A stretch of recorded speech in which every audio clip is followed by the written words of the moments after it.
Live here. There we are. Live. Woo! Good We're morning. jumping. Yeah, what's up, people? What's up, Bubba? What's up, buddy? What's up, Steve? What's up, Dave? I'm Just near him. about the thing that jumped in my head. The Bubba thing, that first tour we ever did, Dave. I was like calling Casey, and I think I called you and Casey. I don't think a couple people Bubba. I was like Bubba.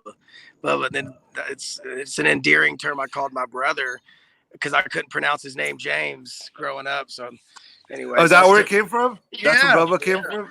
yeah. When I was a kid, I couldn't pronounce it. So you're in the South, so I guess that's what. Hey, Bubba. But it's such an endearing, like, cute little. I don't know. It's an endearing term, but yeah, we're just checking in. I was gonna jump things off. A lot of you guys maybe already know, but I'm about to have a second child, baby. We're gonna call her Mabel Rose, and kind of crazy. Sweet. Yes, yep. Sandy's in the pool soaking, getting the weight off of her. And I guess this child, business is tough business. There's no way I would have ever been able to, I don't have the pain level. I would have been a baby. I would cry over a little cold, dude. Like, oh, Bro, I feel good. we've gotten close to it. We've had kidney stones before, bro. That's, Oh, you're right. No, you're right. It's like that's pretty close, So yeah, we're just wishing everybody well. We wanted to jump on. We're not going to really do a song. Piper couldn't be with us. What up to Pipe? He may jump on it for a second. We were going to do Revolutionary Beat and dive in, but we really can't do that without Pipe. So we're just going to hang out, maybe see what the fans are doing, say what's up. I love, you're still doing it solid every week. Dave's guitar with Johnny Bean. I kind of fell off. I guess the baby and the pregnancy, I didn't get consistent. I was going to always go. Me and you could do a show, just me and you, just talking shit like that. It doesn't matter, But let's, yeah, for sure. We were sitting right before we jumped on. We have our buddy Jared.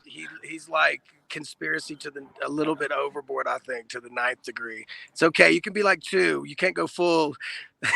He's full conspiracy. Don't go full conspiracy. So we may have him on next week and me and him will debate some of his that should be your show, Steve. That should be your show. Jared and Steve's conspiracy theories. Yeah. Oh God. I would just get discussion. Yeah. No, you need to do the show. All right, so here we go. Here's some comments from the folks. When a woman gives birth, she comes to almost fully understand the pain a man goes through when he has a cold. That's good. Yeah, I can laugh at it. It's a good play. I'm actually more nervous this time around. I think, and the first when Hadley came, dude, we were on tour with the Black Eyed Peas, bro. I wasn't really, and we were gone probably like 60% of that pregnancy. So it was like it wasn't fully realized, I think, the depth of it. And then the story's crazy about, I don't know if you remember, but we were all the way on the East Coast. Jordan goes into labor. I jump on a plane. I think I go to Oakland. Dave knows my buddy Pete. He picks me up from the airport, rushes me out to Danville, and I literally like walk into the hospital, and like Hadley's delivered like 5 minutes later. It was like a universal God timing moment where I walked in. I missed the whole thing. I walked in, and literally like 5 minutes later, Hadley's like, boom. It was. Anyways, so this one is like I have more time to think about it. I'm not on the road. I'm not like, Anyways, there's a little more nervous. Oh my God, there's a deer sitting right down in this play pit. I'm gonna have to walk down there and let y'all see it. Oh my God, it's like a full 8-inch buck, bro. I don't know if you can see it you probably can't see it. You can see the little play yard. Yeah. He's sitting at the bottom of it, but I'd have to get up closer for you to see it. That's crazy. It's okay. We know what they look like, Steve. We don't want you to go out there and fucking Steve gets jumped by a deer on live. This guy could get killed on Facebook Flipsyde Live. This would be amazing. Yeah, we would trend like a motherfucker, right? We're trending. We're finally trending. Steve died. We platinum. Oh my God, dog. That would be hilarious. Oh man. Yeah, I'm gonna walk down closer though, seriously. Well, I mean, I working on records while you have young children, that's always a challenge. And I remember, I mean, when we did We the People, my oldest daughter was about a year old, and that was kind of juggling that was a challenge. And then when my second was born, I went down to Oxford, Mississippi for 3 or 4 weeks to work on a record. And was that with the who was that with? The Counting Crows. No, I'm sorry, not the Counting Crows. Modest Mouse. That's right. Y'all Modest see the Mouse. deer now? Y'all see it? And that was tough. I would call home every day. I see it. They're beautiful. It's dumb. I love it. Don't go down there. You see the deer now, Rayto? Do you see the deer? No, I don't. Look at right below the green slide to the. Okay. He's sitting. I see it. He's sitting. Yeah, it's cute. Isn't that trippy? That's. I mean, I don't get close to him all the time. Anyways, but so let's talk about that. Talk on about the We that the People a little bit for a second. Modest Mouse. Well, let's just do the before that. Let's do we recorded We the People in a 2-car garage. Right. You lived in that complex. Yeah. So you would be able to go downstairs and go work. And then Michael, that was his place.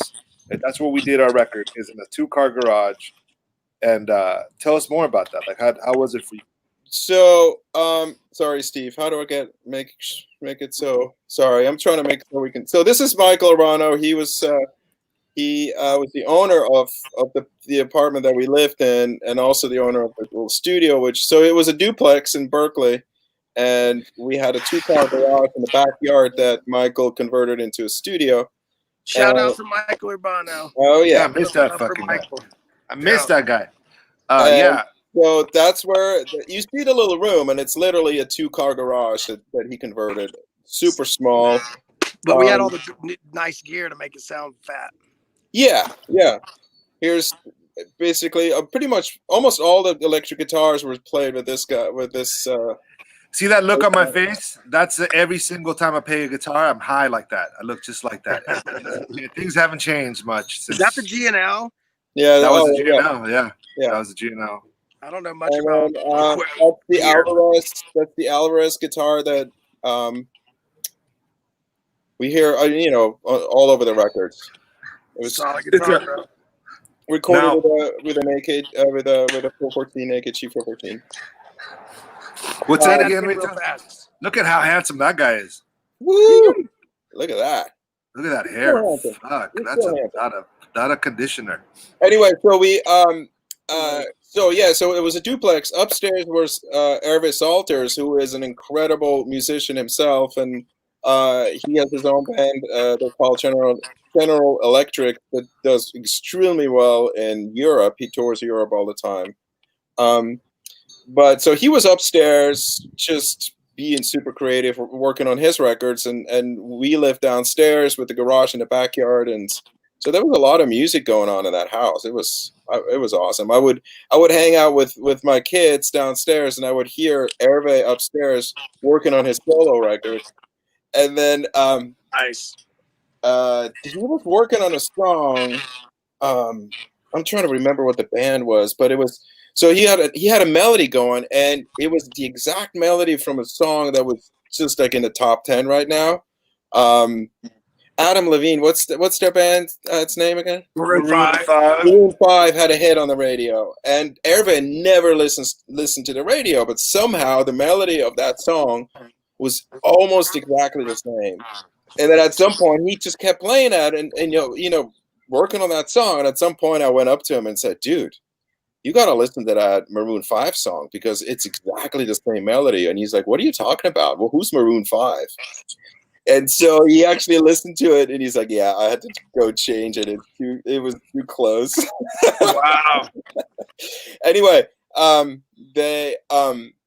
that funny story about that studio was right next to it was a big apartment complex where a lot of the UC Berkeley students live. Right. And so they had their balcony right towards our house. And so they would have parties on the balconies, which was like, I don't know, 20 feet away from our bedroom window. So they would be hella loud, and I had to go out there and yell at them at 2:00 in the morning. It was super annoying.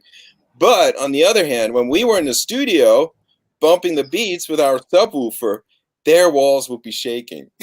Apparently, he talked to someone who's like, "Oh yeah, whenever you guys are in there, it's just shaking. Things are shaking." Nice. It was Yeah, there was like, yeah, you guys used to have like curfews and shit. It was like the other thing, dude. I used to live on literally the corner. Like, I mean, I'd already moved out, but like, that was so crazy to me that I'd lived almost probably a year, 18, maybe not 18 months, but at least a solid year, like at the corner of whatever that was on Parker. Yeah. I don't know if it was Ellsworth and Parker or something like that. It was cool. It was a good time, and it was amazing. I got to say, having that studio on Telegraph, we'll be able to walk. Me and Piper used to go on our walks. Okay, Steve's got to do something, or you guys are doing something. We're gonna go for a walk on Telegraph. We go for a walk. We get inspired by watching all the kids at school. Everybody's the energy. We'd eat a big ass salad. Go to Amoeba, whatever. We'd always do things on Telegraph, and then me, you know, with all of us, we'd always walk on, and it was so cool to go. All right, now we're gonna go back to the studio. You know, this is what. So I don't know if people know this in the Bay Area. Telegraph is right next to UC Berkeley. It's a street that has like all the coolest record stores, the food, clothes. It's just a really cool scene. So when I was a kid, I used to take the bus to go to Telegraph. That's what you did here in the Bay. You'd go take the bus, BART to Telegraph to go fuck around, right? So the fact that that's what we did on our off time that for fun was to go play in the fucking on Telegraph. We were doing that for work. Now we're working and having fun and going playing on Telegraph. It was really a very beautiful moment, and I don't think I've ever ate as good as I did, you know, because of those big ass salads. I was all thin and slim, eating good. You know, it's all salads, and so it was great. It was beautiful, right? I think of good things when I think of that time. And I remember the first time I went down Telegraph, dude. I was still in the Coast Guard, and I remember driving down. I had this little Nissan, little sports car, and I drove down. I was looking for a place to live. I didn't know Bay Area from anything. This would have been 2000. And when I drove down, I was like, oh, I'll go check out a college town, maybe because there's young people around my age. And I drove down Telegraph, and it hit me like a ton of bricks. Like, I was like, oh, you're home. Like, I just loved the energy and the arts. And I think it was one of those days, they're getting ready for those weekends when they would shut the street down. So there was just a lot like street vendors, and it just had this energy of like this worldly around the world. I was like, this is it. This is what I've been looking for. And I can't explain it, but it was one of those moments in your life where you're like, yep, this is it right here. And then, you know, fast forward a few years later, we're probably having our first kind of official gig at Blake's, dude, which is not even open anymore. So I have a lot of fond memories of Telegraph, dude. And I moved right off of it. My first spot was off Woolsey, that little shake stand off that street, you know, Woolsey. Anyways. Yeah, you know, it's a trip when you think about it. That area, People's Park, Telegraph, all that whole area was it's a lot of movements were created there, a lot of protests, a lot of shit happened there. And that record, think about that record, man, that we were influenced. I mean, it reflects that, you know, that Berkeley and that thing. And so it's pretty cool, you know. I'm very proud. I'm so proud of that fucking record. But Michael was a big part of that. He was very, you know, he was good at you know, everything with us. So it was a good time. It was a good time. And mind you, I mean, it took us almost a year to make that record. I mean, we were in and out of the studio, obviously, but we didn't work on it 7 days a week. But still, it took us roughly a year to complete that record. And because and Michael was really insistent on that just don't let any stone left unturned. You know, I mean, we really wanted to get the best, and everything was very intentional. Very, very intentional. Very intentional. It's a very intentional record and it doesn't sound like that though, you know. And I think that's you can hear. I mean, I can definitely hear the work that went into it, and I think that's part of why it's so timeless too, because it's just it's done very purposely and just with a lot of care and thoroughness for sure. Okay, here's some questions from the people. Would you go to the flea market and chill with the Rastas? Fuck yeah, I would go to I would always go there to check out with Tony D. My buddy Tony D would always be out there hitting the drums. Yeah, forever. Let me see. Anybody Greetings that was from doing street music, I would want to stop and listen and then chat them up and say, hey. Greetings from Greece. Hello, Greece. I'll agree. France. Hello, France. Viva the France. Oh. And this, I don't know what that means, but hello. Probably respect, or it looks something like. But we appreciate you. Much love to you. But yeah, anymore. Go get an apple and here we go. This is what the guy will go get an apple and try to hand feed that deer, Steve. Yeah. Jesus Christ! Look at these. He's still chilling. He looks like he's napping. Yeah, you should go wake him up. No, his eyes. They look like they sleep with their eyes open, dude. They're like just his eyes. Sleep with one eye open. Yeah, man. Should we? I didn't realize antlers come back every year. I thought once you were like, you had the big rack, and it was like, but they fall off every year and come back. Did you know that, Rito? Nope. Anyways, fun fact. There you go. There Circle, you go. man. I've been thinking about time a lot. I'm not going to go and jump into it, but it's like, it's very much more of a circle to me now than it used to be. Like, a linear, straightforward. Anyways, it's pretty crazy. Look at this. So this is our buddy Jens. Jens, wie geht's? Wie geht es dir in Deutschland? What the fuck? What are you saying, Rayto? What are you saying, Rayto? I don't know. How's it going in Germany? Host a show in German, and then we'll just boost it in Germany and do like in Swiss and try to get. With my terrible German accent. And I'll speak in Spanish. Respond in Spanish. Just confuse everybody. Yeah. I appreciate accents, man. Like the Cagney accent in London's probably my favorite because it's so unique and different. It's harsher and that's something I always really appreciate accents. I just think it's really fascinating to me. Like people. I wish I had a East Coast accent like Joey Diaz. Hey, fucking over here. Hey. I could sit there and listen to motherfuckers talk. Hey, get the fuck out of here, oh boy. Yeah. Like all that kind of shit. What they're talking about. It's just, I fucking sit there and laugh and laugh. Look at this. Rayto, what's he saying? Everything's fine. Thank you. I hope you are doing well as well, too. All right. I hope you're doing well. Yeah. So, what do we have coming up, guys? This next Friday? Is it next Friday? Yep. Next Friday. Well, this Friday, in 6 days. Yeah. Yeah, next Friday. Next Friday, we have a new song out. Up. No, Heart of Gold. Heart of Gold, bro. Jesus Christ. What the fuck, Rachel? See, Rachel's off the reservation, dude. No. See, I'm 2 months ahead of everything because I'm getting all the releases ready. So in August we have another single coming out. So I'm working on that already, making sure that's all good and got the artwork and all that. So I'm a little 2 steps ahead. So I got to slow down.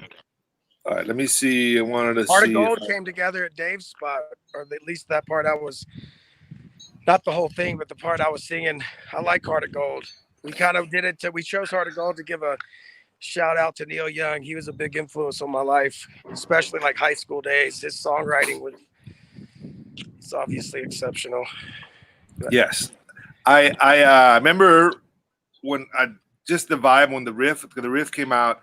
I wanted to do someday. I wanted to do like, let me try to rewrite someday, like with the intro, just the way the chord, not the chords, but just the arrangement of it, the arrangement, like the beginning. You're at the beginning, you start singing and whatever, and so that was my goal. And I put it together with Ryan Salazar, my buddy Orion. So we did it in my fucking laundry room, right? And then we took it and we messed around with it for a while. And then Rayto took it and it's like, no, all wrong. This is how you do it. Because I had a beat and everything. And so he's like, no, delete all that shit. We're going to put we put real drums. We have Javier Torres on it. That's the thing. It's like we presented. The drums like me and sound Steve. Killer on that record, bro. Yeah, dude. What was did you do a beat on top and then the live drums on top of it? Or is that all live drums? No, it's always a mixture. It's always that's what I thought. And that the drums that we recorded for this record, the drum room that we recorded at is super big. It's a nice big room, tall ceilings, and so Yeah. and Javier is an incredible drummer, so his tone is flawless, and so it just adds another dimension to the recordings, and I love that. Dave, it was the most we had ever sounded like Pearl Jam. People that know me know Pearl Jam is probably my biggest influence, literally, in my life, because I was at 16 and Eddie. Literally, the band Flipsyde comes from one of his lyrics that Dave knows, is that I'll see you on the side, and that's when I had gotten the inspiration to write Flipside. Was based off a Pearl Jam lyric moment I had, and I was just moved to Berkeley when I had it. But I would say from like 16 to like 20, I was obsessed with Eddie, and then I went and met him at the Brit benefit. I snuck backstage and got to meet him. Once I met my hero, it's kind of like there was no place to go. I kind of stopped listening to him. I mean, I listened to him here and there, but it's like, and that, I don't say that as a bad thing. It's like an evolution of like, I spend as much time. I like too much music to stay on something. Some people stay on, Fish their whole life. They're like, yeah. Pete, Pete. I got 1974 in Boston. You're like, that's awesome, dude. That's great. It's like the same show. It is. Dude, he did a different note. He asked me, I could get killed for that. Yeah, because Pete, I talk shit to Pete. He gets hella mad when I start talking about Fish. Yeah. He'll lie to his wife to go see a fucking Fish. No, I got a business, and he'll fly out to fucking Vegas to go watch it. And no, but it was my anniversary. But no, honey, you have to go to work. He'll just make up some shit. And I had a friend who worked for the Grateful Dead. And he gave me a bunch of Grateful Dead shit, old shirts and things. I gave it to Pete. And Pete, he's just so happy. I gave him Melissa got some Fish cups from like a wine cups from some shows that she did. And she had like a box of them. So she gave him like a bunch of Fish wine glasses. And I hooked up Pete so much, dude, with all that Grateful Dead shit. Because he deserves it. He's our buddy. Say what up to Landon. Hi. What up, Landon? Hey. He's in the pool. He's jumping around. That's cool. What's up, bro? Do you know he sings and has a good pitch. And then Stetson, the youngest one, I may brainwash him to play drums. Nice. Yeah, I'm learning this like go around. I'm really gonna put an instrument in their hand and force it and brainwash them, and then they can put it down when they get old and they 14. But you got to start early and like. Yeah, it's crazy. I was thinking that today. Like, if I wasn't forced to sing at such a young age, I don't know. Who knows if I would have come back around. But music, dude. If you got kids, put music in their hands. Whatever it is, even if it's a shaker, do it. Yeah, I agree. And play a lot of music around the house. Say that again. And play a lot of music around the house. I think, me having been working from home a lot, even throughout my career, they always hear what I'm working on, and to the point where actually they didn't want to hear what I'm working on. Yeah, which is a good and bad thing. Like, we need to listen to this again. It's a blessing and a curse. I would be driving around in the car, checking out my mixes to make sure they sound good. But I have a kid in the back too that needs to go to school, and they just got so sick of it. Yeah. That's been my relationship with my wife. All this whole time, I drive her crazy playing this shit over and over and over. She's like, God damn. So now my kid, when I pick up a guitar, she doesn't let me play the guitar. She takes that shit from me and says, no, daddy. Right. And then she'll give it to like Steve or to like Emilio. Here, you play guitar. Don't let daddy play. Fucked up. Honey, people want to hear me play guitar. People like when I play guitar. She's like, I don't give a shit. I don't care about it, man. She don't give a fuck about that shit. Am I right, honey? No guitar. But yeah, man.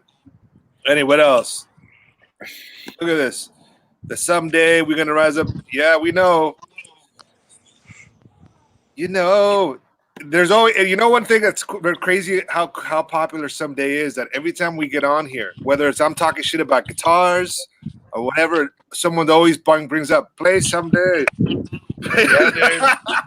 I've learned to love it, and then I hated it, and now I love it again. Now I'm so distant from it. I can look at it from this perspective of like, it means people in their lives, man. I celebrate their whatever moment of that was. That's cool, dude. I saw that one picture the other day where 3 people got like a lyric on their forearm, and like you could tell like 3 friends did it. I was just like, wow, that's just a trip to me.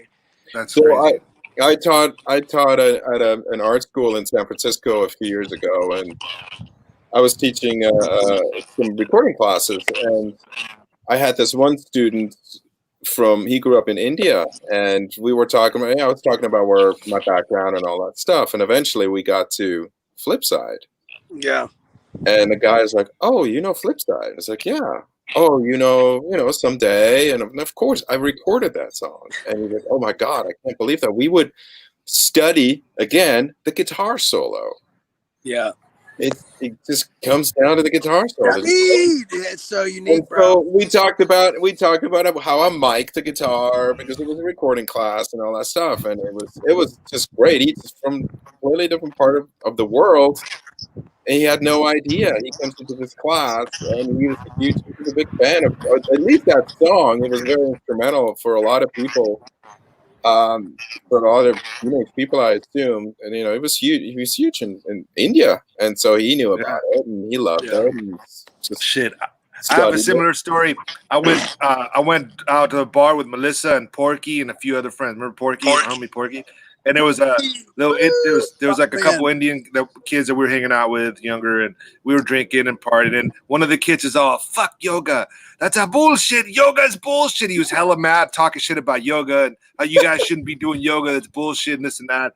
And then somehow, someday, Flipsyde came up. He goes, "Oh, I fucking love Flipsyde." But he was just talking about how much he loves Flipsyde. I go, I'm in Flipsyde, and he fucking didn't believe me. He was like, "No, because they don't know what we look like.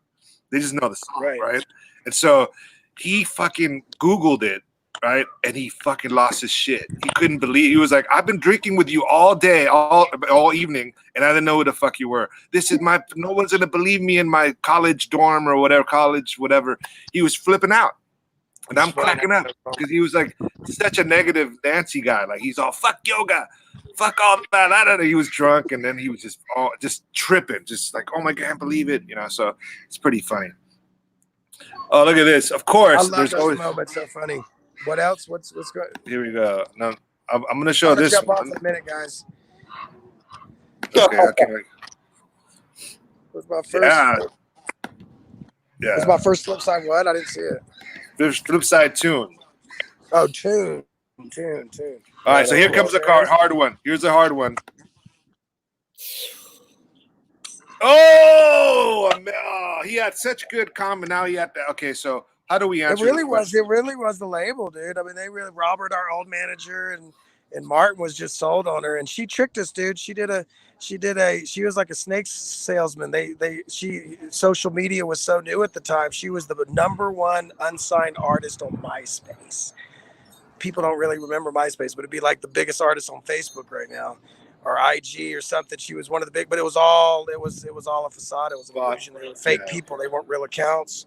So that I think that was, the label and the manager kind of sold it, and then they pushed it through. Like, we were not at the best place, and then so it was more from top. But we could have said no at any time, but they made it look so. It was like it's the only thing it's like a desert. It's a mirage, bro. They sell you this mirage on the desert, and then you get there and there's nothing's there.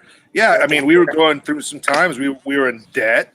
We were broke. Yeah. So like when somebody offers you, "Hey man, you're broke. Your record is a failure," right? That's another one. We the People was a failure. No one cared. And then but if you want to survive and make money, would have been in today's world, we would have known it wasn't a failure. Like, again, streaming was so new, they couldn't count streams. So you had X amount of hard copies, like, with the actual CD, but then you couldn't count and quantify like all the streams because they were all mapped. That was before they were sophisticated enough to count them. But if you would go back, dude, it wasn't. You know what I mean? It was a hit. It was crazy, bro. It was definitely.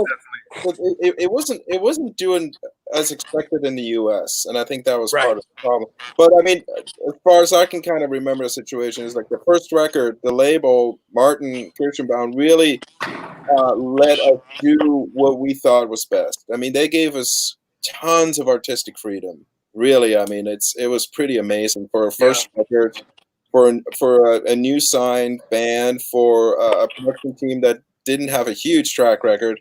he let us do the record that we thought was best, and Yeah. so it didn't really have the impact in the States as they wanted it to do. And so for the second record, I think the label's like, okay, it's first record was your way, now the second record is our way, and you guys were just team players. I think that's We one had to thing be. Yeah. you're like, whatever you think, you want it just to be part of the solution, and just do your part and do whatever, because you trusted the label. They gave you trust the first record, and so you return that trust. It's like, well, if you think we need to go this way, work with these other producers and songwriters, then let's do it. I mean, to me, it's more like you guys were just trying to be the best team players possible to make it work. And yeah. Your gut. Oh, everything about this feels wrong. You know what I mean? Just like your instinct. Like, I don't know about that one, but Yeah. your other side of it's like the devil and the angel on your shoulder. The other side's like, yeah, but look, you know what I mean? So it's that constant, you had that little battle going on. But all things being equal, dude, it's all good, man. We still So what I remember about one thing about the someday as an when America released it, is we were someday was the top requested song on Live 105, and they played the fuck out of that song, right? And so they told the labels, like, yeah, we're not working on that, stop playing that, we don't want to work on, we're working on audio, whatever. So they never really gave it a shot, because they never presented the songs to radio. Somebody at Interscope they did not believe in it or whatever. So Martin fought so much. They didn't know how to market it. They didn't know how to market it, because they was like, is it hip hop? Is it an alternative? What is it?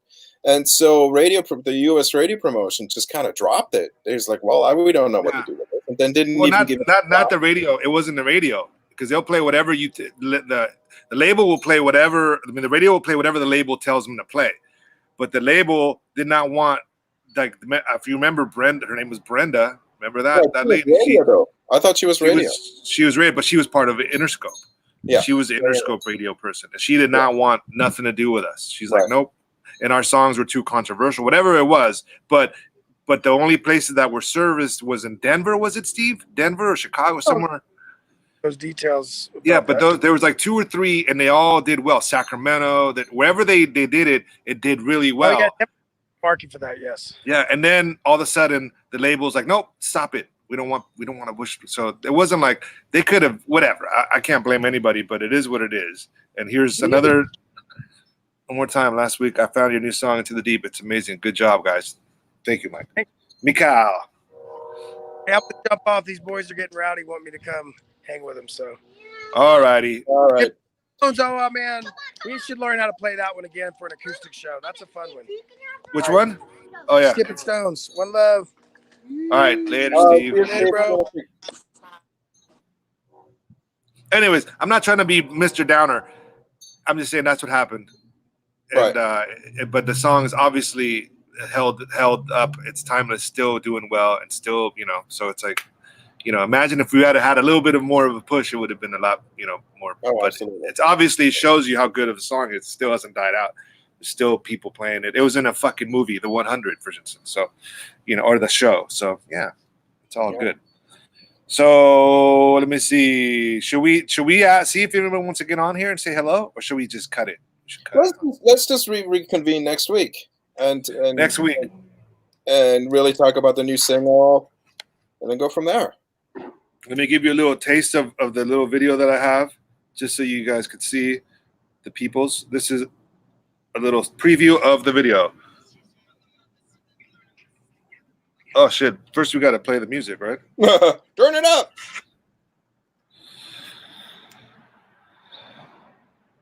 All right, you can barely see that shit because I'm you're outside. Are you? No, because I'm trying to. Yeah, but I'm trying to find a. There we go. Because you can see it. Yeah. See that? I'm flipping you off, Rachel. Oh yeah, of course. Fuck, where's the there's.